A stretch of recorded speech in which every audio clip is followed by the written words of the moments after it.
Hello friends, welcome to my channel. இன்றைக்கி நம்ம சேனலில் சூப்பரான ஃபேஸ் பேக் தான் பார்க்க போகிறோம்.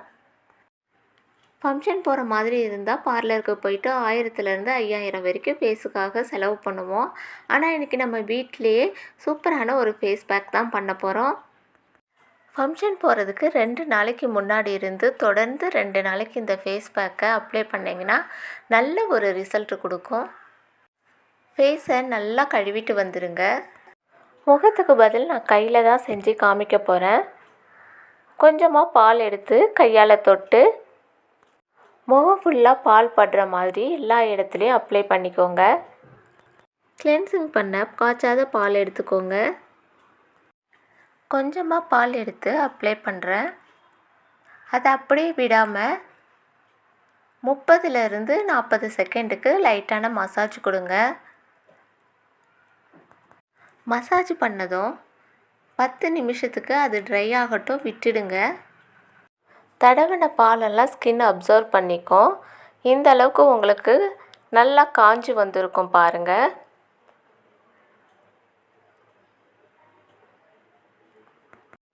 இப்போ நம்ம மறுபடியும் தண்ணி லைட்டாக தொட்டு அந்த இடத்த லைட்டான மசாஜ் கொடுத்துக்கலாம்.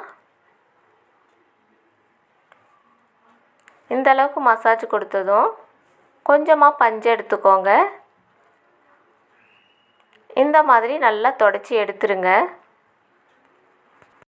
என்னதான் சோப்பு ஃபேஸ் வாஷ்லாம் போட்டு முகத்தை கழுவி எடுத்தாலும் நம்ம ஸ்கின்ல லைட்டாக அழுக்கு இருக்க தான் செய்யும். இந்த மாதிரி தொடச்சி எடுக்கிறதுனால நம்ம ஸ்கின்ல இருக்கிற அழுக்கு ஃபுல்லாகவே வந்துடும். இப்போ அந்த இடமே கொஞ்சம் மினுமினுப்பாக இருக்கிறத நீங்கள் பார்க்கலாம். நான் நல்லா இன்னொரு முறை தொடச்சி காட்டுறேன். எந்த அளவுக்கு அந்த இடத்துல அழுக்கு இருக்குது பாருங்கள். ஒரு தடவைக்கு 2 தடவை நல்லா தொடச்சி எடுத்ததும் எந்த அளவுக்கு அழுக்கு வந்திருக்குன்னு பாருங்கள். அடுத்து நம்ம ஃபேஸ் பேக் செய்ய ஆரம்பிச்சிடலாம். 5 பாதாம் எடுத்து மிக்ஸி ஜாரில் சேர்த்துக்கோங்க. பாதாமில் விட்டமின் இ, புரதம்லாம் அதிக அளவில் இருக்கிறதுனால ஸ்கின்னை மினுமினுப்பாக வச்சுக்க உதவுது. அடுத்து நம்ம சேர்க்க போக 2வது பொருள் காப்பி கொட்டை. காஃபி கொட்டை சருமத்தில் வழியும் அதிகப்படியான எண்ணெயை வெளியேற்றுகின்றது. காஃபி தூளில் உள்ள காஃபின் நிறமிகளை ஒளிரச் செய்து உங்கள் சருமத்தை மேலும் பிரகாசமாக்கும். காயங்கள், தோல்வியாதிகளுக்கு நல்ல ஒரு மருந்தாகவும் இது செயல்படுது. 10லேருந்து 15 காப்பி கொட்டை சேர்க்குறேன். 3வதாக 1 ஸ்பூன் அளவுக்கு பச்சரிசி சேர்க்குறேன். பச்சரிசி இறந்த செல்களை வெளியேற்றுகின்றது. தேவையில்லாத அழுக்குகளையும் வெளியேற்றி மங்கிய நிறத்தை மாற்றும் தன்மை பச்சரிசிக்கு உண்டு. அடுத்து நம்ம 4வதாக சேர்க்க போகும் பொருள் உளுந்து.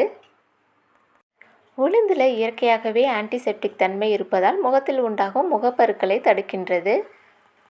நம்மளோட ஃபேஸ் முகப்பருக்கள், தழும்புகள் இல்லைனாலே பார்க்க நல்லாயிருக்கும். ஸோ முகப்பருக்கு நல்ல தீர்வாக இருக்கிறதுனால நம்ம உளுந்தையும் சேர்த்து நைஸாக அரைச்சிட்டு வந்துடலாம். அரைக்கும் போதே நல்லா நைஸாக அரைச்சிட்டு வந்துட்டிங்கன்னா ஜலிக்கணும்னு அவசியம் இருக்காது. பாருங்கள், நான் இந்த அளவுக்கு நைஸாக அரைச்சிட்டு வந்துடுறேன். இந்த பவுடரை அதிக அளவில் அரைச்சி ஏர் கண்டெய்னரில் போட்டு 1 மாதத்துக்கு கூட வச்சு யூஸ் பண்ணலாம். நான் இதை ஜலிக்க போகிறதெல்லாம் இல்லை. அரைக்கும் போதே நைஸாக அரைச்சதுனால அப்படியே ஒரு கண்டெய்னரில் போட்டு வைக்கிறேன். 3லேருந்து 4 தடவை யூஸ் பண்ணுற அளவுக்கு எனக்கு இந்த பவுடர் இருக்குது.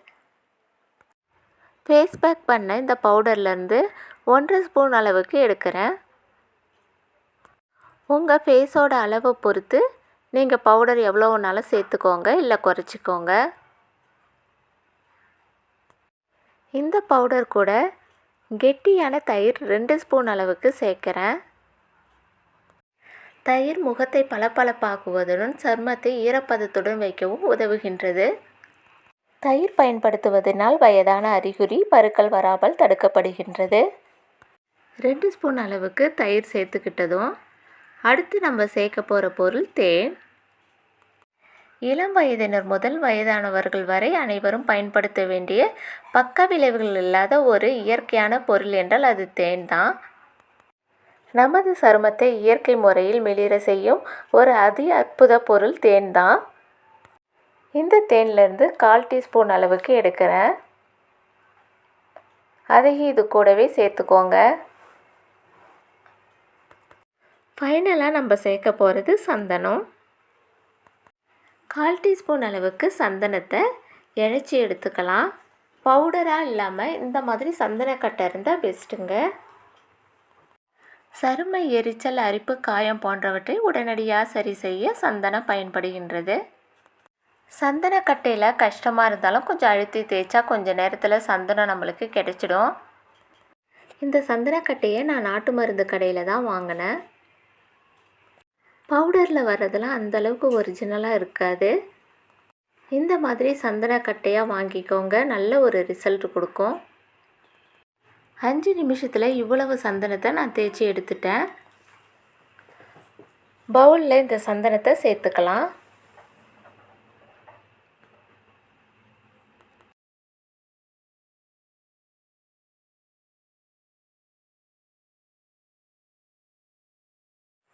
எல்லாத்தையும் சேர்த்ததும் நல்லா மிக்ஸ் பண்ணி எடுத்துக்கலாம். இந்த ஃபேஸ் பேக்கை வாரத்தில் 3லேருந்து 4 முறை கண்டிப்பாக யூஸ் பண்ணலாம்.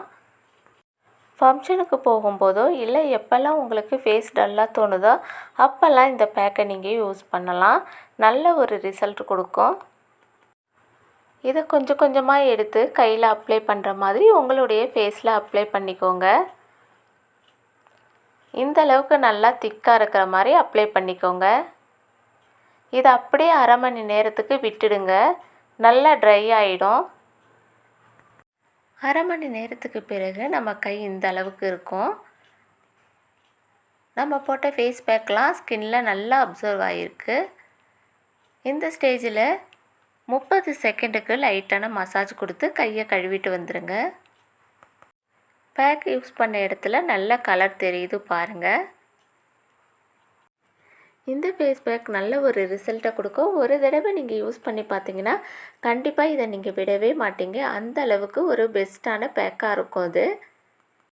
இந்த ஃபேஸ் பேக்கை தொடர்ந்து பயன்படுத்தும் போது முகத்தில் நல்ல ஒரு க்ளோ கொடுக்கும். பார்க்குறவங்களாம் என்ன க்ரீம் யூஸ் பண்ணுறீங்கன்னு உங்களை கேட்க ஆரம்பிச்சிடுவாங்க. அந்த அளவுக்கு இது பெஸ்ட்டான பேக்காக இருக்கும். இந்த பேக் போட்டதும் 3லேருந்து 4 மணி நேரத்துக்கு ஃபேஸில் சோப்பு எதுவும் போடாதீங்க, ஃபேஸ் வாஷும் போடாதீங்க. 4 மணி நேரத்துக்கு பிறகு ஃபேஸ் வாஷோ சோப்போ வழக்கம் போல் நீங்கள் யூஸ் பண்ணலாம். இந்த ஃபேஸ் பேக் உங்களுக்கு கண்டிப்பாக யூஸ்ஃபுல்லாக இருக்கும்னு நம்புகிறேன். வீடியோ பிடிச்சிருந்தால் லைக் பண்ணுங்கள், ஷேர் பண்ணுங்கள், சப்ஸ்கிரைப் பண்ணிக்கோங்க. கூடவே பெல் சிம்பிளை கிளிக் பண்ண மறந்துடாதீங்க. தேங்க்யூ.